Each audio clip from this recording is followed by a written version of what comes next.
ఇప్పుడు మనకు ఈ ద్రాక్షారామం చూసాం. శ్రీశైల భ్రమరాంబిక ఏం చేశామంటే, శ్రీశైల భ్రమరాంబిక అమ్మవారు ఆ భ్రమర రూపములో ఒక రాక్షసుడిని సంహరిస్తుంది. అందువలన ఆ తుమ్మెదల జుంకారం అనేటటువంటిది భ్రమరాంబిక అమ్మవారి శక్తిపీఠం కాబట్టి వీళ్ళకి కూడా అందరికీ వెళ్ళిన వాళ్ళకి కళ్యాణాలు అవన్నీ చేస్తుంది. ఇకపోతే మనకి అలంపురం జోగులాంబ అన్న పేరు. ఆ అలంపురం జోగులాంబకి ఏమని చెప్తాము, వికృతాక్షీం, ఆమె కళ్ళు వికృతంగా ఉంటాయి. లంబస్తనీం, పెద్ద పెద్ద స్తనాలు కలిగి ఉండి రాక్షస రూపంలాగా ఉండి, లంబస్తనీం వికృతాక్షీం ఘోర రూపాం మహాబలాం, చాలా ఘోరమైనటువంటి భయంకరమైనటువంటి రూపంలో ఉంటుంది. మహాబలం, చాలా బలమైనటువంటిది. ప్రేతాసనం మీద ఉండి ప్రేతాసన సమారూఢ జోగులాంబాం నమామ్యహం. ప్రేతాసనం మీద అంటే శవం మీద నుంచొని ఉంటుంది. అటువంటి జగన్మాత అయినటువంటి జోగులాంబ తల్లికి నేను నమస్కారం చేస్తున్నాము అంటాం. ఈవిడ అమ్మవారి యొక్క పై పన్ను పడింది, సతీదేవి అమ్మవారి యొక్క పై పన్ను. ఈ విధంగా ఈవిడ వెలిసింది. కాబట్టి ఈ యొక్క జోగులాంబ అమ్మవారికి ఉన్న ప్రత్యేకత ఏమిటంటే, పెళ్ళిళ్ళు అనేటటువంటివి ఎందుకు జరగవు అంటే కొంతమంది నమ్మకాలు ఉంటాయి. చేతబళ్ళు చిల్లంగులు చేశారు, దెయ్యాలు భూతాలు ఉన్నాయి, ఇట్లాంటి వాళ్ళకి ఈ పెళ్ళిళ్ళు అవడం లేదు, వీటి వల్ల నరఘోష ఇవన్నీ కూడా తీసిపడేయడానికి జోగులాంబ బాగా ఫేమస్ అనమాట. జోగులాంబ తల్లిని మించింది లేదు. సమస్తము భూత ప్రేత పిశాచాలన్నీ కూడా పోతాయి. కాబట్టి వీళ్ళు కూడా ఏం చేస్తున్నారు, దేవస్థానం అమావాస్య రోజున హోమాలు ఇలాంటివి, అమావాస్య రోజున అక్కడ వెళ్ళి ఆ దేవాలయంలో పడుకోవడాలు నిద్రించడాలు చేస్తున్నారు. ఈ విధంగా మనకి శక్తిపీఠాల్లో మనకి శ్రీశైలం అయిపోయింది, తర్వాత ద్రాక్షారామం అయిపోయింది, నెక్స్ట్ ఇంకొకటి పిఠాపురంలో పురుహూతిక అమ్మవారి తలపడింది. ఆ పురుహూతిక అమ్మవారు యొక్క కుంకుమ పూజ కనుక అక్కడ చేసుకున్నా, లేకపోతే ఇంట్లో చేసుకున్నా, ఆ అమ్మవారికి మంగళసూత్రాలు ప్రజెంటేషన్ చేస్తారనమాట. అటువంటి వాళ్ళకి కళ్యాణాలు జరుగుతాయి ఈ యొక్క వివాహాలకు అడ్డు పోయి. ఆ తర్వాత ఆఖరిగా ఇక అలంపురం తెలంగాణలో ఒకటి, మొత్తం దేవాలయాల్లో ఆంధ్రాలో 3 దేవాలయాలు ఉన్నాయమ్మ. వీటన్నిటికీ మించి ఒక మాయాపీఠం ఉంది. ఆ మొత్తం అష్టాదశ శక్తిపీఠాలకే మూలపీఠం ఉంది, మాయాపీఠం. ఆమె బెజవాడ కనకదుర్గమ్మ తల్లి పీఠం. అమ్మలగన్నయమ్మ ముగురమ్మల మూలపుటమ్మ చాలా పెద్దమ్మ సురారులమ్మ వేల్పుటమ్మల మనంబల నుండెడి అమ్మ దుర్గ మాయమ్మ కృపాబ్ధినిచ్యుత మహత్వ కవిత్వ పటుత్వ సంపదల్ అని చెప్పి పోతనామాచ్యుల వారు భాగవతంలో అమ్మవారిని కీర్తిస్తారు. ఈమె అష్టాదశ శక్తిపీఠాలకి కూడా సమష్టి స్వరూపం, అంటే మొత్తం 18కి లింక్ అనమాట.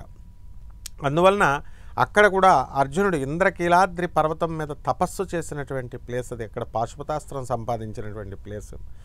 అమ్మవారికి ఇంద్రకీలుడు అనేటటువంటి రాక్షసుడు అక్కడ తపస్సు చేసి అమ్మవారి కడుపులో ఉండాలి అని చెప్పి ప్రార్థిస్తే తన కడుపులో ఉండాలని అతన్ని ఒక పర్వతంలాగా మార్చే అమ్మవారు ఆ ఇంద్రకీలాద్రి పర్వతం మీద వెలిసింది.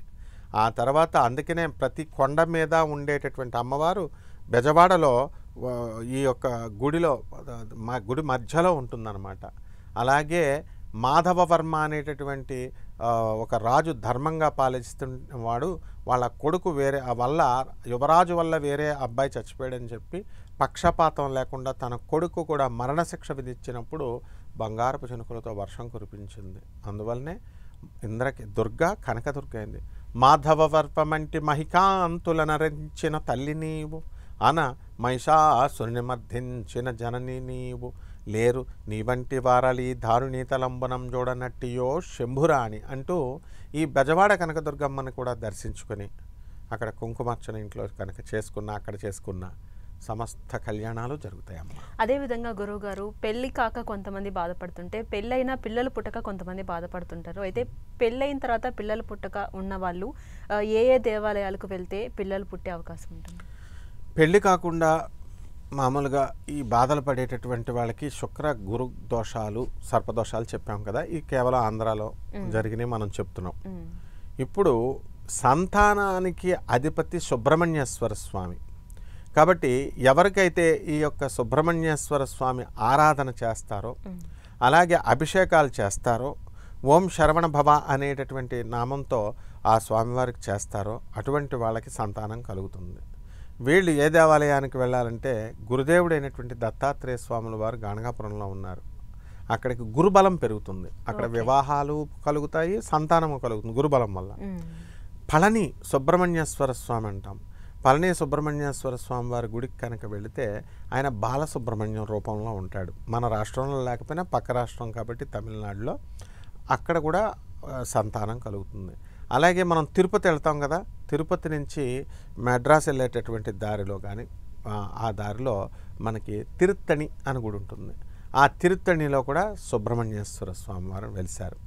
ఆ తర్వాత మంజునాథుడి దగ్గర కుక్కు అని దేవాలయం ఒకటి వచ్చింది సుబ్రహ్మణ్యేశ్వర స్వామి, దానికి చేసిన సుబ్రహ్మణ్యేశ్వర స్వామి వారికి చేసినట్టు ఫలితం. అత్తిలి తణుకు దగ్గర అత్తిలి, ఆ అత్తిలిలో సుబ్రహ్మణ్యేశ్వర స్వామి వారి గుడి ఉంది. ఈ విధంగా సుబ్రహ్మణ్యేశ్వర స్వామిని మనం ఏమంటామంటే మనము సంతాన వేణుగోపాల స్వామి అంటాం. మెయిన్గా సంతానానికి, అందుకే నాగమ్మ సినిమా తీశారు పూర్వంలో, ఆ పిల్లల్ని ప్రసాదించే తల్లి. అందువల్ల నాగదేవతల యొక్క అనుగ్రహం కావాలి, పితృదేవతల యొక్క అనుగ్రహం కావాలి, అప్పుడే సంతానం కలుగుతుంది. కాబట్టి పుష్కర్ అని ఒక గుడి ఉంది. ఆ పుష్కర్ ఎక్కడుందంటే రాజస్థాన్లో ఉంది. పుష్కరుడు అక్కడ వెలిశాడు. బ్రహ్మదేవుడు గుడి ఉంటుంది అక్కడే. సరస్వతీదేవి కూడా సావిత్రి రూపంలో ఉంటుంది ఒక కొండపైన. ఈ యొక్క దేవాలయాన్ని కూడా దర్శించినటువంటి వాళ్ళకి ఇమ్మీడియట్ సంతానం కలుగుతుంది. అలాగే ఇక ఆఖరిగా అందరికీ తెలిసినటువంటిది కామాఖ్య అమ్మవారు, యోనిపీఠం అని చెప్పి అమ్మవారు, ఆ సతీదేవి యొక్క అమ్మవారి సంతానానికి బాగా ప్రసిద్ధి చెందింది. కానీ వెళ్ళడం కొంచెం దూరము. ఆ కామాఖ్య అమ్మవారి యొక్క దర్శనం కూడా చేసుకున్నట్లయితే మనకి ఈ యొక్క సంతానం కలుగుతుంది. అక్కడ పంచబలులు ఇవన్నీ ఏమి అవసరం లేదు, ఏ జంతు బలులు పక్షు బలులు ఇవేమి ఇవ్వకూడదు. ఊరికనే వెళ్ళి దర్శనం చేసుకోవడం, కుంకుమ పూజ చేసుకోవడం, వచ్చేసేయడం.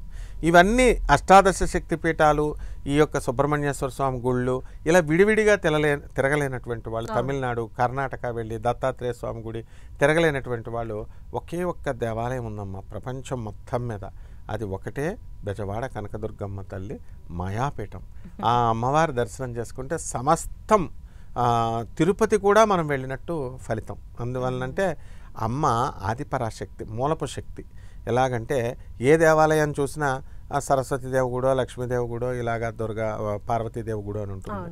ఇక్కడ అమ్మవారు ఏంటంటే సరస్వతి అమ్మవారు, మహాలక్ష్మి, మహాసరస్వతి, మహాకాళి, మహాలక్ష్మి, మహాసరస్వతి, మహాకాళి, మహాలక్ష్మి స్వరూపిణి, ఇంద్రకీలాద్రి నివాసిని, శ్రీ కనకదుర్గాదేవతాయ నమః అంటాం.